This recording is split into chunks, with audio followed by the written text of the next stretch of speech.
Welcome to Samari's Life Stories. Today we're excited to have Britt Axelson, a recent graduate from Holy Cross, who paid us a visit to reconnect with her home parish.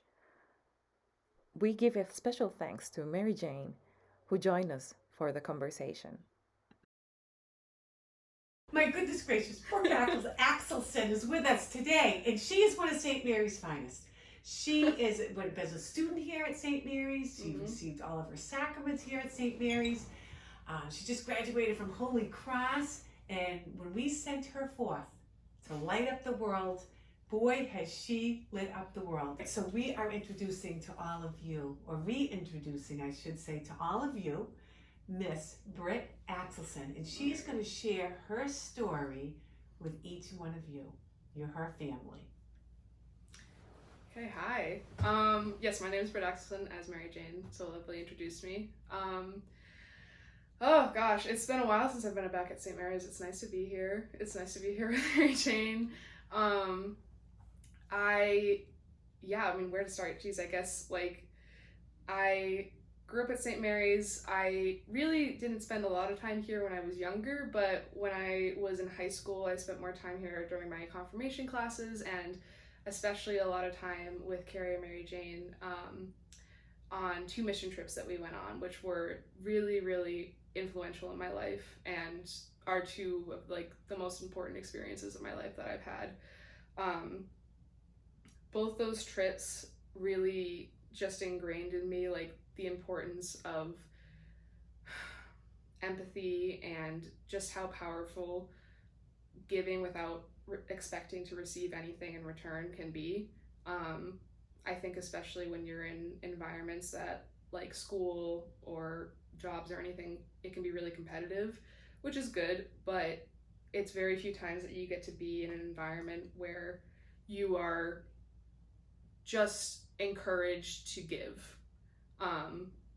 And I really thank Carrie and Mary Jane for that gift, really, that they gave me, and also just them. I think that's probably the thing that I'll always remember the most about St. Mary's is Carrie and Mary Jane, and how much love that they gave all of us and me specifically. And yeah, I mean, that's how I kind of accidentally ended up here today now, because I immediately thought of St. Mary's again because of my job that I'm working at right now. So before we jump there, first, before I got to my job, I just graduated a few weeks ago from College of the Holy Cross. It's very exciting. Congratulations! Thank you so much. Yeah, wonderful. It's very wild. What very did you wild. study there? I studied that's kind of where there's a lot of jumps. Is I studied theater design at Holy Cross, and then started studying as well environmental studies as a minor. So I really loved theater and technical theater in high school, and I realized I could study it at school, and so Holy Cross seemed like a really perfect fit for me because it had all the programs I wanted, and it had that sense of community and opportunities I could have to work with community and to kind of follow that opportunity of figuring out how I want to give while also figuring out what I want to do. So theater is still one of my favorite things in the entire world, and I will always love it, and I hope that there's some way I can kind of weave it into my future in my life. But then I kind of realized I was just busting my butt and so stressed and so tired, and in my brain I was thinking, why am I working so hard for such little respect and kind of thanks for something that isn't really necessarily helping people. Because I still believe so deeply in art and in entertainment and in theater, but I think specifically for the role that I had in it, I felt like I wasn't being fulfilled, or just what I knew I could do wasn't doing enough in that specific role. And at the same time, I was starting to get really interested in environmentalism. And so I knew at that point that I kind of wanted my career after Holy Cross to kind of go in that direction. I didn't know what that was going to be because that is a very, very large umbrella.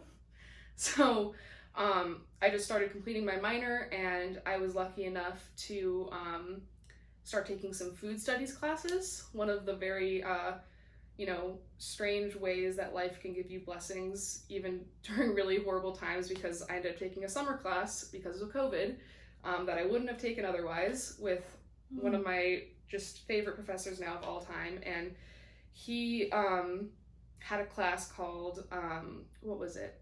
Food, Power, and the Environment. And he basically taught us about the history of food because he was a history professor, but then also brought in tons of different food providers and producers, all from New England in the local area, and they would come into class and talk to us. And so one of the people that came to talk to us was my boss now, who works at the Worcester, or where I work as well now, is the Worcester Regional Food Hub. So I kind of had just seen him at one class. I thought the organization was really, really cool, but I looked it up online and it was only 3 people that worked there, and I was like, oh, okay, that's something I could keep in mind, but that's not really a possibility. And so then the whole year goes by, second semester comes along, I take another class, another food studies classes with this professor, and during the middle of the semester, he contacts me and says, hey, do you remember the Food Hub?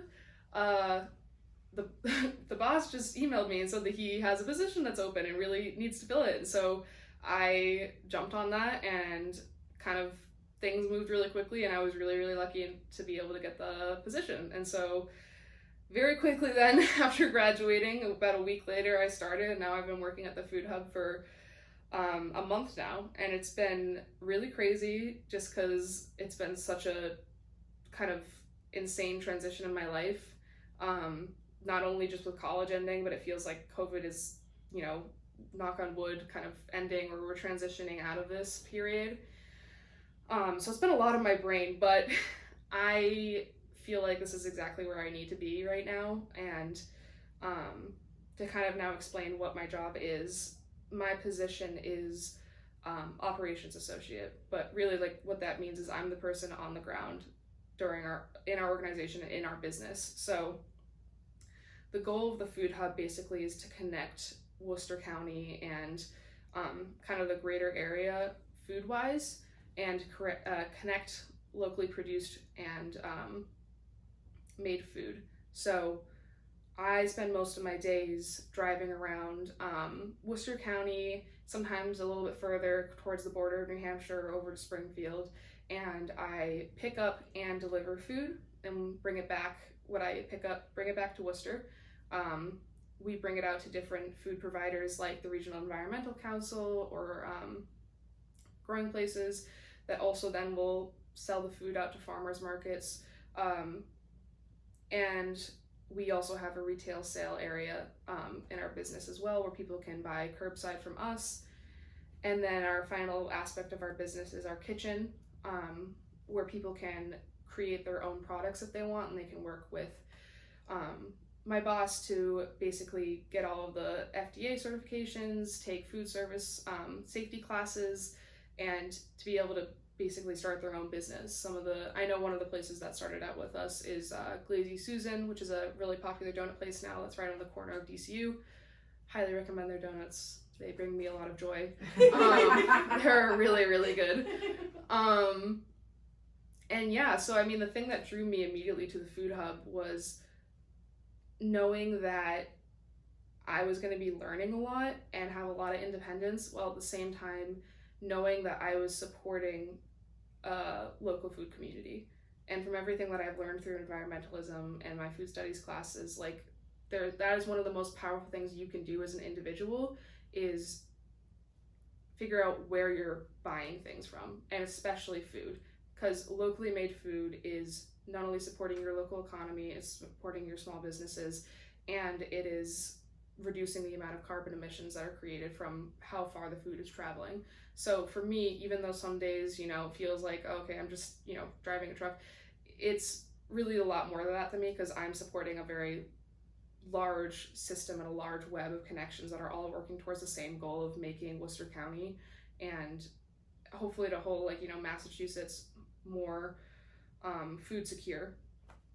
And so, yeah, like I said, it's been a month. It hasn't been that long, but what's kind of crazy to think about, if I think back, to like where I started at St. Mary's, since we're back here now, and those mission trips, and you think to yourself, oh gosh, how am I going to help people, or how am I going to find something that's fulfilling? I don't see myself necessarily, like, I don't know what I'm going to be doing for the rest of my life. I have a lot of life to live, but I couldn't have seen myself at the beginning of college being at this job.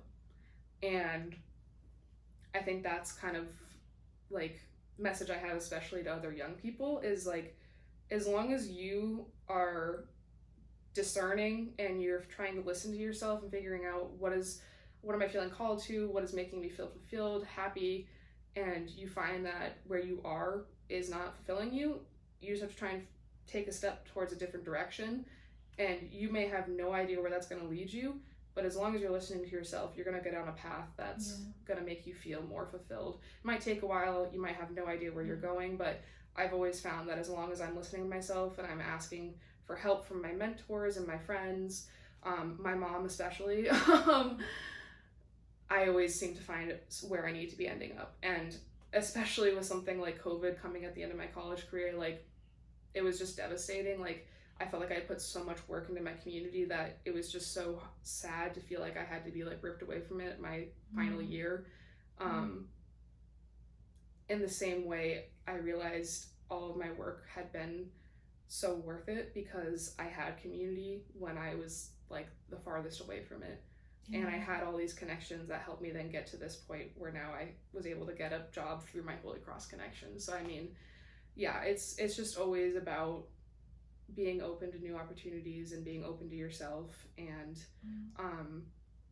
I think, just realizing that honestly, as much as it is important to listen to yourself and realize that you are very important, that also everything around you is so important as well.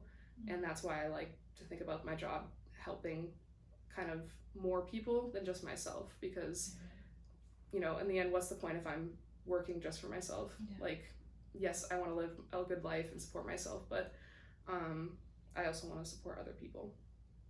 That's wonderful to hear it. And we didn't get to you are one of how many? Do you have siblings? Yes, I have one older brother. He's out in the Boston area right now. Yeah.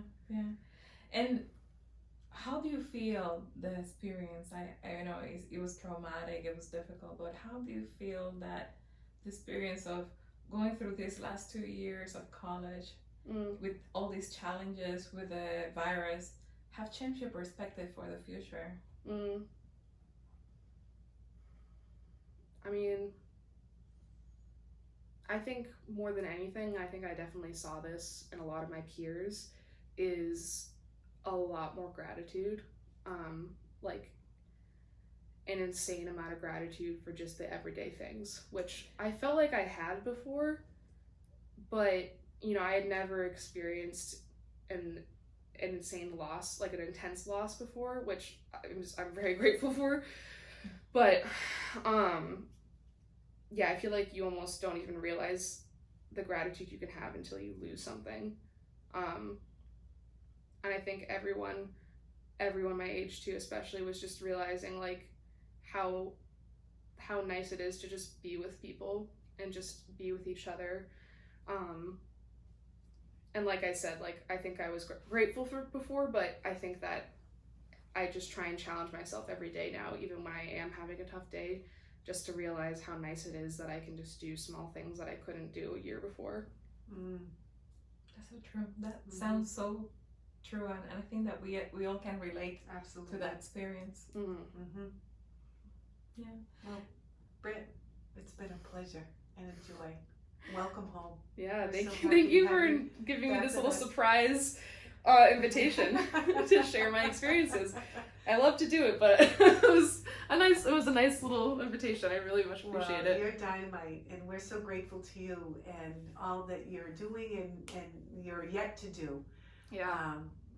In this world, this difficult challenges that we have, and that you're one of hopefully many that will continue to make a difference and make a difference in lives and change the world to be a better, more beautiful place. So And thank you. And know always that you are ours. Absolutely. You're our kid, and this is your home. Yeah. And we're your family, and in anything, we will rejoice in every single step that you do and everything that you achieve, and that we're proud of you.